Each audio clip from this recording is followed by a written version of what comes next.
Welcome back to Physics 141 Online. The last topic in the chapter that we're working on right now deals with how we quantitatively write down an expression for acceleration for the special case of an object moving in circular motion, in a circular path around a center. And so we can make a simple geometry argument that helps us write down an expression for the radial acceleration for an object moving in a circular path. So consider a particle of mass m moving around this circular path at a constant speed with radius r. And so we can make a simple expression for the average acceleration over a time interval delta t. And so what we're trying to calculate is delta v over delta t. So imagine that the object starts off here where v initial is located, and then at a short time later it's moved along this circular arc to a second position where we will write down vf. And we know that the velocity vector has its direction pointing along the direction that's tangent to the circular path. And so imagine in a time delta t the object has moved, and so its velocity vector has changed from v initial to v final. Right away we know there is an acceleration because the velocity vector has changed. Even though the speed hasn't changed, the direction has changed. And so there is an acceleration. So what we're going to do is say that there's a distance delta s that the object has moved, and that there's an angle delta theta that it has moved through when it goes along the circular arc. And we can use simple geometry using similar triangles to relate these quantities. So let's draw a vector diagram where we calculate delta v. Delta v is v final minus v initial. So using our techniques for vector subtraction, we draw in v final, and then we want to subtract v initial. So v initial points this way, so if we flip it over and add it, we have v final plus a negative v initial, like this, and the vector sum or difference of those two is delta v. Well, the angle in the triangle that's opposite the delta v is delta theta, and that's pretty easy to see by comparison of this triangle with the dotted line triangle that's inscribed inside the circular path.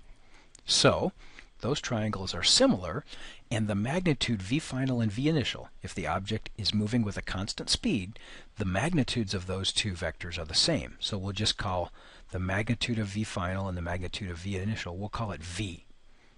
And so that allows us to say that in those two similar triangles, that delta s, which is the distance traveled over here divided by r, is equal to delta v divided by v, right? Because delta v is this side of the triangle, and one of the other sides of the triangle is v.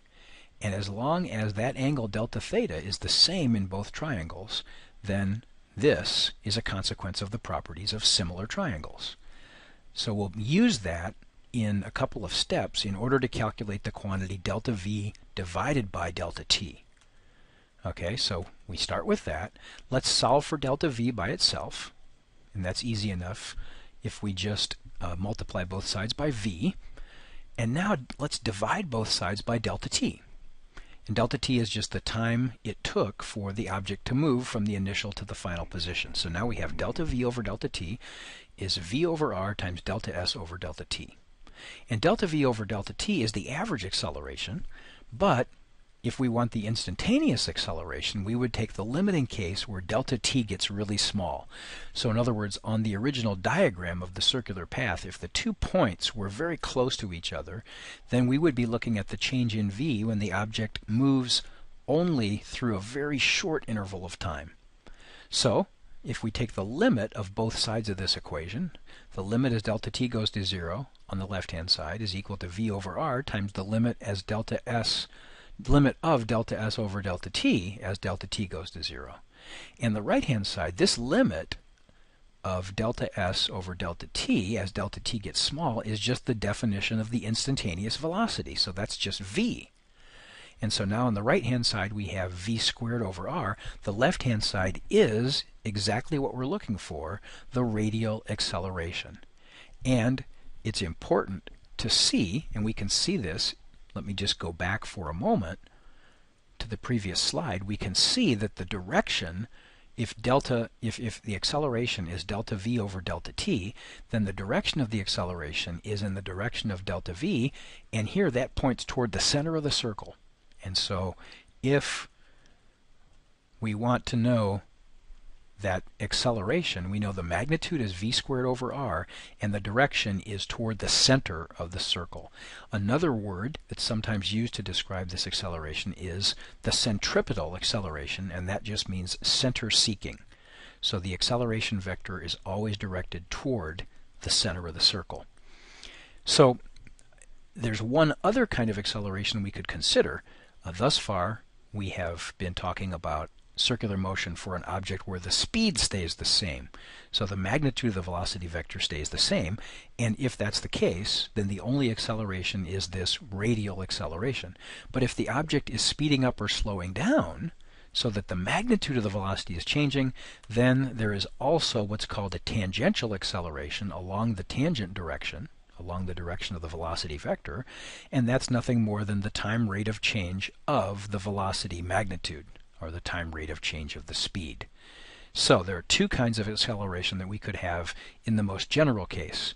Uniform circular motion is the special case where there is no tangential acceleration because the object always moves with a constant speed. So just be aware that there are these two different kinds of acceleration for circular motion. Let me just close with a simple example, and this is the solution to one of the homework problems that was assigned in your first assignment. And I want to show this as an important example for what I'm looking for as I look at your homework assignments and your quiz solutions and ultimately your exam solutions. So remember the steps: identify the problem, what type it is, set it up, what's the approach, execute the solution, and then evaluate the answer when you're all done. And I won't walk through this step by step, but it is the kind of format that I am looking for a homework problem that's going to get full credit. Notice that there's even some words in here explaining what you're doing. I number the equations, equation 1 and equation 2, and then say solve for t in equation 2 and solve for v0 in equation 1. And then talking about what kind of substitutions to make. This is an important format to use if you want your work to be understandable to someone else. So, just as a reminder, in your homework solutions, draw large and clear sketches. Leave plenty of space between steps so that I or my grader can see what you're doing. Explain what you're doing, and a helpful way to do that, as I said, was numbering equations, and write little phrases that explain what kind of substitutions you're making, and then justify or explain your results. There are lots of cases where you might have to use the quadratic formula to solve for a particular variable, and that involves choosing whether the plus or the minus in that solution is the relevant solution to use, and you need to explain how you can determine which one to use. So keep this in mind as you're working on homework problems, and I will see you in class.